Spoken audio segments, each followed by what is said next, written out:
So week 7 sucked. First, they take away Javonte Williams. Now they take away our savior, Breece Hall, who is well on his way to a fantastic rookie season. He was on his way to being crowned as the Dynasty RB1 overall, if he wasn't already there already for people. And now, basically, none of that matters anymore because he tore his ACL in this past week. So since I made a video about what I would do with Javonte after his injury, I thought it was only fair to do the same thing now for Breece Hall. So to put things simply, I'm really not all that concerned about Breece Hall, and he's still a top 5 Dynasty running back for me. Now, that's a very different stance than what I had with Javonte, which was basically sell for any first, even in 2024.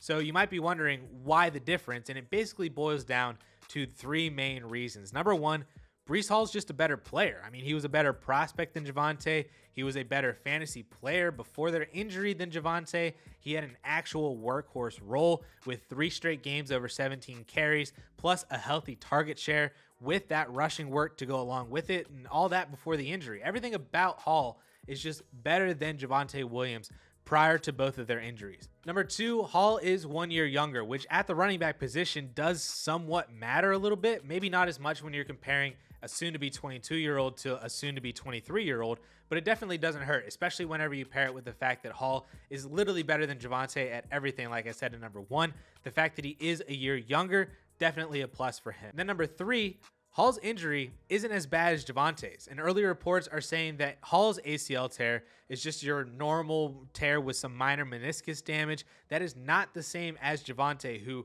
was an ACL tear plus an LCL tear plus a PL corner tear. That is basically just destruction in your knee, much closer to J.K. Dobbins' injury that kept him out for over a year, and is now actually having another surgery again because his knee keeps locking up. With Hall, it's much more of a typical ACL injury. We've seen that recovery time and time again, especially when it comes to elite level running backs in the past. And perhaps the best and most closest comparison example to Breece Hall might actually be Dalvin Cook, who tore his ACL in week 4 of his rookie season back in 2017, and then was back for the start of 2018, dealt with some other hamstring issues for the first half of that season, then finished pretty strong before his true breakout 2019 third season. Perhaps another example is Todd Gurley, who tore his ACL in November in his final season in college, which caused him to miss 2 games of his rookie year. He got slowly worked in during week 3, and then he rattled off over 1,100 yards and 10 touchdowns over the next 12 games en route to becoming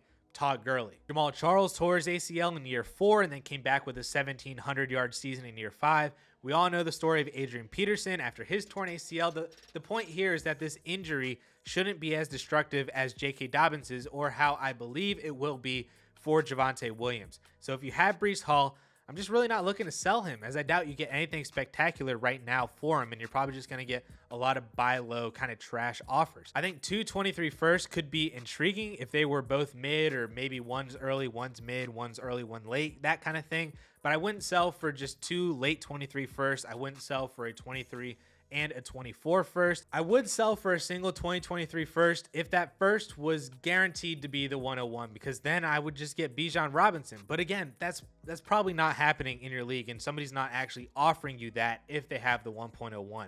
The running back landscape right now is just so disgusting that Hall almost has to be in the top 5 right now. Bijan's going to be the RB1 in about 4 months' time. Taylor's going to be the RB2 right behind him.